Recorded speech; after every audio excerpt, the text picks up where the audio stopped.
Fonitec Headsets. Apoie a TV Call Center. www.fonitec.com.br. Olá, internautas! Iniciamos mais um programa TV Call Center. E hoje nós trouxemos aí como convidado um professor muito experiente, um profissional de mais alto gabarito, que é o Nelson Ludovico. Nelson, com muito prazer aqui, uma honra inteira em nosso programa. Muito obrigado, Kent, mais uma vez, um bom dia a todos. E estou à tua disposição, né, para nós fazermos aí uma interação com os nossos internautas e motivá-los, né, ao processo. Tá lá.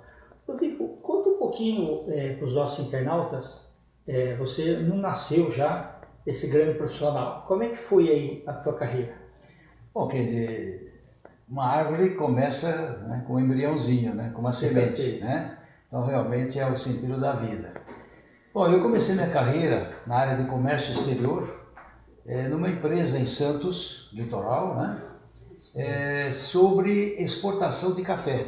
Né? Na década de 60, o Brasil era um país muito competente em termos de exportação de café. E eu comecei nessa empresa como um auxiliar de exportação, né? Na época era o foco da operação, e fui fazendo uma carreira nessa empresa até que depois eu subi para Mauá, anos depois, e fui assumir a gerência da exportação da Porcelana Schmidt. Nossa! O grupo Schmidt que era naquela altura Porcelana Real. Que bacana! E nós começamos a exportação lá em 1970, para ter uma ideia.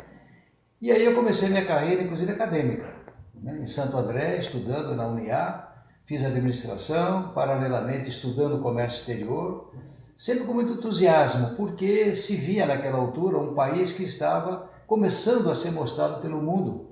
Porque em 1970 nós tivemos as feiras internacionais, né? E aqui no Brasil nós tivemos a Brasil Export 72, no Anhembi. Então, jovens, vejam que não é um Anhembi de hoje, né? Era um Anhembi das feiras internacionais. E aí eu fui fazendo a carreira, de lá eu fui para Eugim Máquinas de Costura, assumi também uma área internacional. Aí eu fui estudar o comércio exterior na Universidade de São Judas Tadeu, onde eu fiz também o meu pós-graduação, e fiquei por São Paulo. De lá eu fui para Philips do Brasil, assumi uma área internacional como executivo da Philips, sempre estudando, né, e fazendo uma carreira profissional e acadêmica. Até que em 1984 eu fui convidado, fiz uma banca examinadora e fui convidado para lecionar na Fundação Getúlio Vargas, na FGV de São Paulo, onde estou até hoje, já são 34 anos da FGV. E fui fazendo minha carreira acadêmica com mestrado, doutorado e o pós-doutorado que eu fechei exatamente há 7 anos atrás, nos Estados Unidos, né? Então foi uma carreira em paralelo, sendo que o meu primeiro cliente foi a Sadia Trading, né? Isso em 1985, quando eu me desliguei da Philips e montei minha empresa de consultoria, que eu tenho até hoje, já são 32 anos, né? Que é o LICEX, é o Ludovico Instituto de Comércio Exterior. Onde nós trabalhamos com treinamento, assessoria, consultoria e um grande programa para ajudar as empresas a fazerem dos seus produtos um mercado internacional, né? As trades, as indústrias, enfim, é um trabalho que adoro fazer, né? Tanto é que eu mesmo já ao longo da idade, né, eu tenho uma vida corrida em termos de comércio exterior que eu nunca paro. É um entusiasmo que eu tenho, e agora com um programa novo que depois eu vou explicar aqui aos nossos internautas como é que o LICEX está fazendo, né, desse novo programa e trazer as empresas para o comércio internacional, o nosso mundo global. Perfeito. Ludovico, você acompanhou aí várias fases aí do que seria o analógico aí de tudo, né? Então, imagina nessa época que você estava em Santos aí para fazer as exportações, tudo datilografado, tudo, né, assim, manda a telex para cá e tudo mais, né, tal. Mas tinha que se virar daquele jeito, certo? Depois chegaram as novas tecnologias aí. E naquela época você não tinha nem, assim, o pessoal que vê esses containers maravilhosos de hoje, não imagina como que era antigamente, né? Realmente, quem viveu muito tem história para contar. Essa é uma realidade. E eu me recordo, quando exatamente a palavra container, que você mencionou agora, Sim. um fato bastante interessante. Em 1971, eu estava na Porcelana Real, lá em Mauá. Eu morava em Santos, subia a serra todo dia, né? Não tinha imigrantes, era via Anchieta mesmo, né? Com Fusquinha 68, né? Motor recondicionado, né? É a vida. Quando de repente eu encomendei para fazer um teste lá na Porcelana Real, de nós estufarmos um container que estava começando a aparecer assim de uma forma real. E eu chamei esse container, pedi à empresa de Santos para mandar com uma carreta, e quando chegou na porta da empresa, o porteiro me ligou e falou assim: Senhor Nelson, tem uma casinha em cima de uma carreta aqui, eu posso deixar entrar? Era o container.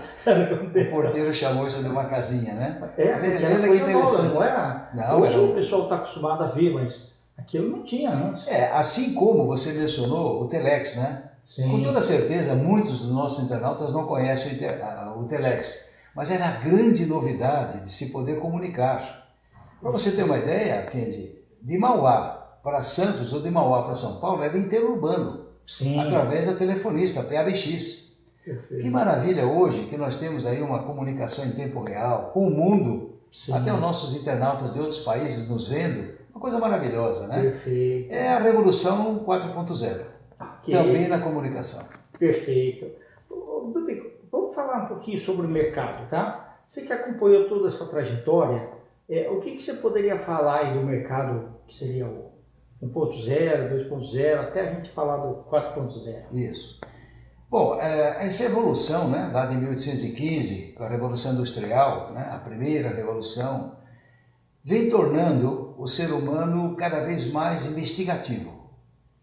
E essa primeira revolução que trouxe a máquina a vapor, o tear a vapor, a locomotiva, o barco a vapor, né, ele veio crescendo, vem se modificando pela própria inserção e ao mesmo tempo pela curiosidade do homem, que veio trazendo no início do século XX os estudos da área industrial. Aí nós temos as teorias de Taylor, Fayol, né, que começaram já a serem mostradas nas indústrias, né? E, consequentemente, essa investigação, essa modernidade da época, mesmo sem a comunicação, veio trazendo para novos conceitos de industrialização. E, consequentemente, a indústria automobilística, né, que veio de encontro a essa modernidade, está aí a história da Ford, né, com Henry Ford, veio trazendo o desenvolvimento para o ponto 2. Né? Aí já começam outras inserções, a modernização. O filme do Charlie Chaplin, né? Os Tempos Modernos, nos mostra exatamente o início dessa segunda parte. Sim. Aliás, muito interessante. Os controles, né? Exatamente, os controles, as operações, de que maneira o ser humano passou a fazer parte integrante do 2.0. Sugiro aos jovens para acessar e entender o filme, Os Tempos Modernos, do início do século XX, com Charlie Chaplin. Sensacional. Né? É uma história de vida até hoje. Aí vem a Revolução 3, né, que já entra a parte da internet, já começa a parte eletrônica, até que chegamos ao ponto da robótica, que é o 4.0. Aí você tem a indústria 4.0, que iniciou-se na Alemanha, né, e hoje está praticamente em todos os setores. Se você analisar a indústria 4.0 envolvendo o mercado consumidor 4.0 através da comunicação, e hoje nós temos a comunicação 4.0, aqui vale ressaltar também, Kendi, o novo livro do Kotler, o Marketing 4.0. Sugiro a leitura para todos os estudantes, todas as pessoas que se envolvem com o comércio, com a indústria. O Marketing 4.0 já não é mais um dos 4 P's. Envolve economia, envolve estudos de mercado, governos, leis, tecnologia. Então o Marketing 4.0, aliado a todo esse conjunto que chega ao consumidor final, a compra, o B2B, o B2C, o trabalho que nós estamos fazendo agora, exatamente no sentido da nova comunicação, é uma vertente para o mundo moderno. Então, consequentemente, nós temos que entender que as empresas, de uma forma geral, seja ela uma indústria, comércio, empresa de serviços, precisam estar muito atentos porque a velocidade é muito grande. E ontem mesmo, assistindo um dos programas da Globo News, o que eu ouvi de uma das pessoas que estavam ali sendo entrevistadas? Estão faltando profissionais 4.0. Então nós precisamos investir. O mercado está exigindo, não está nem pedindo. Porque a empresa investe em robótica, investe em produções, investe em tecnologia, investe em novas inserções de mercados, não só dentro do Brasil, mas no exterior, mas de repente falta o ser humano. Porque a máquina, ela funciona, mas o cérebro do ser humano, apesar da neurociência, do neuromarketing, o cérebro do ser humano ainda é a alavancagem disso tudo. Então é importante que nós nos atualizemos, que os jovens estudem, vão de encontro a novas carreiras. Muito importante. Um dos programas que eu assisti, que é justamente a tecnologia no campo.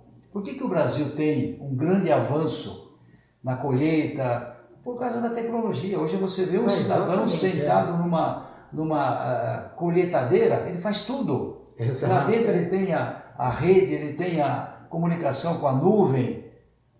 Isso tudo é produtividade. E ele sabe o preço do mercado mundial. Eu tive o privilégio, o ano passado, de fazer uma aula naquela cidade de Goiás, de Mato Grosso, que era exatamente Lucas do Rio Verde. Eu fiquei maravilhado. E eu tinha 18 engenheiros na sala de aula, um curso de mestrado. E um deles me comentou que se não fosse o drone, eles não teriam como avaliar aquela fazenda de alguns milhares e milhares de plantação. Uma coisa incrível. E eu perguntei para os engenheiros, mas como é que vocês controlam? Ele falou, através do drone. Só que o engenheiro teve que se adaptar à tecnologia do drone, porque ele é um engenheiro agrícola. Olha que maravilha o nosso país. Então, nós precisamos cada vez mais entender a evolução até chegarmos ao 4.0, inclusive ao consumidor. Isso é uma obrigatoriedade dos nossos jovens e nós, com mais vida, temos que orientá-los nesse sentido e não pararmos com as nossas atividades. Perfeito. E sempre tem um equilíbrio, né, entre a ocupação do ser humano para coisas nobres, coisas pensantes, né, e com as máquinas e robôs que serão colocados. Sim, porque inclusive quem orienta toda essa construção é exatamente o ser humano. Então por que existe a robótica? Porque o ser humano desenvolveu essa atividade. Então é importante que se entenda, e não o dia a dia, mas aquilo que poderá acontecer dentro em breve, no nosso cenário e no cenário internacional também. Não é apenas uma questão nossa, localizada. Isso é que é importante perceber. Perfeito. Quem está nos assistindo nesse momento aí mandou um abraço, né? O André Martinez, da Uso Digital, tá? Paulo Cala, o Luiz Donda, um grande abraço para você, meu amigo, para você e seu pai Pedro Donda, também grande executivo, tá? A Marilza Freitas, também grande empresária, Roberto Bispo, também a Maria José Fransolin de Castro, de Monte Alto, da minha cidade, Andréa Ferrari de Florianópolis, e o pessoal da Colômbia, Venezuela, Estados Unidos, Índia e Portugal. Tem uma pergunta aqui do Estevam, da Índia, para você, Ludovico. Qual a diferença do consumidor da década de 50 para o consumidor atual? Nos remete essa pergunta não ao tempo, mas à evolução. Porque os tempos nós fazemos, né? Ontem foi uma história, futuro nós não sabemos. Não vou relacionar a pergunta ao tempo, mas sim à evolução.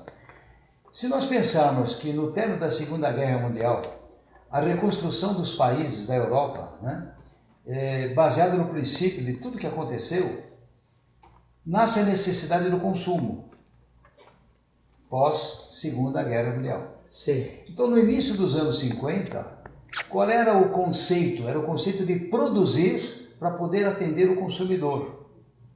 Porque até a Segunda Guerra Mundial nós não tínhamos esse conceito. Se o conceito... E faltava alimentos. E também, faltava alimentos, exato. principalmente, né? Sim. Se o conceito era produzir para atender o mercado, década de 50, a evolução veio trazendo o marketing para depois aprimorar a produção e encontrar o mercado certo, no local certo, no momento certo. Customizar, né? Customizar, palavra de origem, né, moderna. Certo. Agora, o que acontece nos tempos modernos? A velocidade acaba suprindo necessidades. Então eu entro na internet, localizo uma página virtual, faço uma compra e dependendo de onde estiver o produto, eu posso receber em 2, 3, 4, 5, até uma semana. Então a grande diferença é que o comércio como um todo, na sua evolução, baseado no princípio da década de 50, ele evoluiu no sentido de atender o cliente o mais rápido possível, da melhor forma possível, pelo preço justo, sem que o cliente saia de casa. Perfeito. Tome como exemplo o serviço bancário.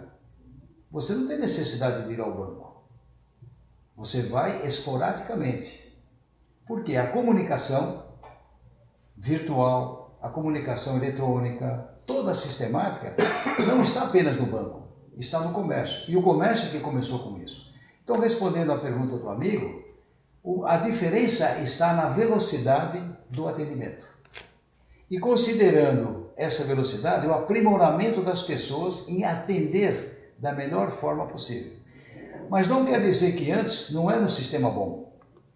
Na década de 50, nós íamos às lojas, encomendávamos e éramos atendidos. Mas a velocidade, como era menor e nós não sentíamos isso, modificou-se para uma velocidade moderna, Sim. eletrônica, onde não há necessidade de ir à loja. Eu vou porque quero. Então a grande diferença está no quê? Não no tempo, mas na evolução. Como eu vivi as duas épocas, e vivi aquela e vivo hoje, para mim o conforto é o grande desafio. Será que eu preciso ir lá? Ao passo que antes eu ia, mas eu não reclamava, porque eu tinha uma necessidade. Então, era bom e continua melhor. Obrigado pela pergunta. Ok. E hoje o consumidor está mais exigente, né? Muito mais É a própria comunicação, né? Então, nós lembramos do início do primeiro curso que era de propaganda e marketing. Era mais propaganda do que marketing. Sim. Então, a propaganda, né, ela propaga o produto, né? A propaganda trouxe o marketing junto e hoje você tem o marketing de comunicação, o marketing visual, o marketing virtual, o neuromarketing. Tudo isso aí faz com que o consumidor passe a receber mais informações e passe a ser automaticamente, e eu não concordo com a palavra exigência, o consumidor sempre é aquele que tem uma necessidade. E quem vende tem que ter uma possibilidade. Então, no conjunto da possibilidade com a necessidade, acaba tornando, entre aspas, a palavra, né, exigência. Mas não é uma exigência, né? Porque se eu quero comprar um produto, e eu acesso e vejo e conheço, e eu gosto, não é que eu vou ser exigente, eu quero aquele produto. Então, é confortável entender que quem tem possibilidade tem que atender uma necessidade.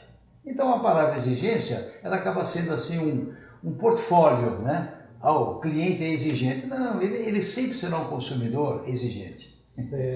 Tudo bem que eu me recordo aí que, começo da década de 70, quando a palavra marketing começou a ser mais difundida, e foi uma palavra que não foi traduzida, porque grande parte das palavras que vinham do exterior eram traduzidas para cá, né?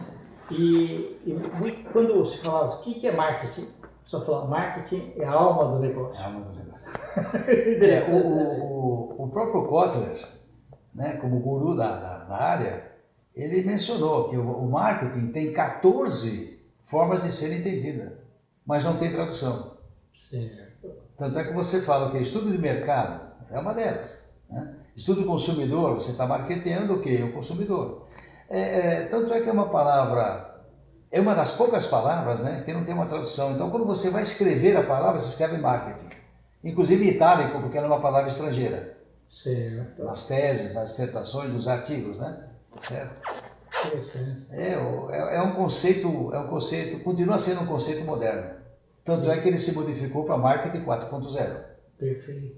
E só complementando aí, que eu me recordo, na década de 60 e começo da década de 70, eu estava em Monte Alto, no interior, eu notava que os preços lá, dos produtos, quando chegava lá, eram muito mais caros, porque você tinha, você comprava alguma coisa de algum distribuidor de São Paulo, por exemplo, você tinha o frete, você tinha combustível. Aquilo que nós chamamos hoje de logística, né? Exatamente, a logística, né? Exato, custo logístico. E hoje, então, por exemplo, Coca-Cola lá era muito mais caro do que uma Coca-Cola aqui que você comprasse em São Paulo. Exato. E o desafio das empresas, das indústrias, foi fazer o preço nacional, que hoje você consegue, né? Sim. Mas graças à logística, né?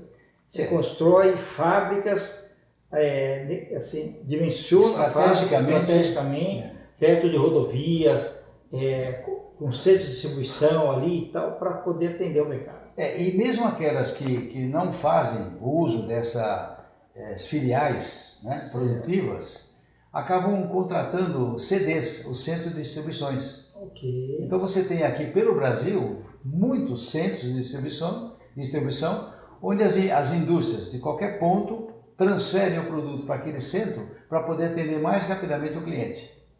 Não deixa de ser uma logística integrada. É aquela que nasce com a ideia da empresa posicionar-se em alguns mercados e através de centros de distribuições eles chegam mais rápido ao cliente. Por falta do que? Talvez de um investimento ou de uma ideia maior de transferir implantar uma indústria, né, num outro setor. Isso é logística integrada, mas isso se dá através da comunicação. É a chamada tecnologia da informação customizada, né? Perfeito. Ou ainda, dentro desse mesmo conceito que você acabou de colocar, ela é a chamada tecnologia embarcada, que você controla nas carretas, Sim, nos containers, nos CDs, pela tecnologia embarcada, onde é que estão os produtos. É um Brasil moderno. Perfeito. Rodrigo, fala um pouquinho dos livros aí que você já produziu e dos mais recentes também. Ok, a história é bastante interessante, Kendi, porque quando às vezes nós observamos um autor, né? Puxa, quantos livros, né? Como é que ele teve a ideia? Eu confesso que eu tinha medo de escrever. É uma história bastante interessante e serve de exemplo, né? Para dar um entusiasmo. Eu me recordo que em 1989 eu estava indo com alguns colegas ministrar um curso no interior de São Paulo, em Campinas, e a minha apostila, ela tinha 120 páginas. E esse meu colega, que aliás você conhece, o Antônio Rosas, sim, o professor Rosas, né? Ele tinha uma editora, né? E ele olhou lá na minha apostila e falou, poxa, Ludovico, mas isso aqui é um livro. Eu falei, não, isso aqui é uma apostila. Mas por que você não transforma essa apostila num livro? Eu falei, não, pelo amor de Deus, não é essa a intenção, eu quero ajudar o aluno e tal, né? sim. Ele falou, você me dá essa apostila? Eu falei, depois eu te passo uma, né? Porque eu quero fazer uma experiência. Eu falei, tá bom, fique à vontade, mas não me venha com livro, né? E o Rosas, assim, muito entusiasta, né? Sim. Ele, depois de mais ou menos um mês, ele me chamou no escritório dele e falou assim, dá uma olhada nisso aqui. Era o protótipo de um livro, né? Que nasceu com a ideia de como organizar um departamento de comércio exterior, que é a extensão hoje deste livro. Como preparar uma empresa para o comércio exterior, que está saindo agora na segunda edição com a editora Saraiva. Perfeito. Esta semana, ou seja, a primeira semana de abril já vai estar nas livrarias Saraivas e outras, né? Perfeito. E consequentemente esse livro, como organizar uma empresa, um departamento de comércio exterior, até me confunde o nome, ele me mostrou, eu falei, poxa, mas que maravilha. Ele falou assim, muito bacana, vamos lançar esse livro? Eu falei, não, pelo amor de Deus. Eu falei, não, mas por quê? Eu já mandei alguns pareceristas olharem o seu livro e eles adoraram o livro. A linguagem é boa, ele é de boa comunicação. Eu confesso, Kendi, que eu fiquei sem dormir, preocupado, não sei por quê. Não era insegurança, não, imagina eu escrever um livro. Bom, Kendi, nasceu uma ideia. E quando eu vi o livro já com capa, tudo prontinho para ser lançado no mercado, fizemos uma palestra de lançamento, ele olhou para mim e falou assim: mas Ludovico, não esqueça de uma coisa. O seu filho não é o melhor filho do mundo. Em outras palavras, o seu livro não é o melhor livro do mundo. Ele tem defeitos. Aquilo me deu um impacto. Justamente por aquilo que eu tinha receio. Eu falei, bom, o filho já nasceu, tenha boa sorte. Aí começou o primeiro livro. Eu me entusiasmei, não com a venda, mas com o resultado que estava encontrando nas empresas. Aí eu tive 2 grandes parceiros. Um foi o Dryport, de Guarulhos, que me encomendou 500 livros, mas que colocasse a logomarca na primeira página para distribuir para os clientes. E o segundo, mais 500 livros com a FedEx, com a Federal Express, que eu fui consultor durante 15 anos. E, consequentemente, saíram aí 1000 livros para os clientes gratuitamente. Eu tomei tanto gosto nisso, aí eu comecei a lançar vários livros, hoje são 14 livros. E juntamente com este, em conjunto, vamos assim dizer, está saindo também a 4ª edição do Logística Internacional, um enfoque no comércio exterior. Então esses 2 livros com a Saraiva estão saindo agora, simultaneamente eu atualizei, este é da 4ª edição e este é da 2ª edição. Parabéns. E temos mais 12 aí para contribuir. Como se diz, não é para ganhar dinheiro, mas eu tenho que deixar um legado. Não adianta eu estudar e depois não deixar nada para gerações futuras. Deixar para a sociedade. Assim como você que escreve também, né, Ken? Perfeito. Bom. Ludovico, nós estamos nos tantos finais aí do nosso bate-papo. Você quer deixar uma mensagem para os internautas? Sim, com toda certeza é importante que num momento como esse, que nós temos a oportunidade de conversar com vocês ao vivo, a cores, né, como se diz na prática, que vocês entendam a necessidade do crescimento que nós precisamos ter através dos jovens, através do meia-idade. Eu tenho alunos na sala de aula com 50, 55 anos de idade. Eu fui fazer meu pós-doutorado com 68, sempre há tempo para estudar. A mensagem que eu sempre deixo é uma mensagem acadêmica. Não pare de estudar. Sempre há espaço para as pessoas que estão envolvidas num projeto e que podem desenvolver projeto para as empresas. Lembre-se que o mundo é 4.0 e nós temos que ser também 4.0.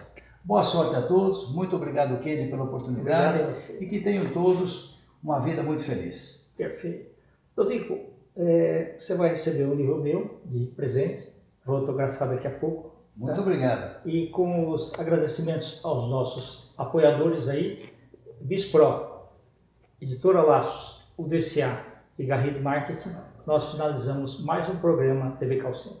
Grande abraço e até a próxima.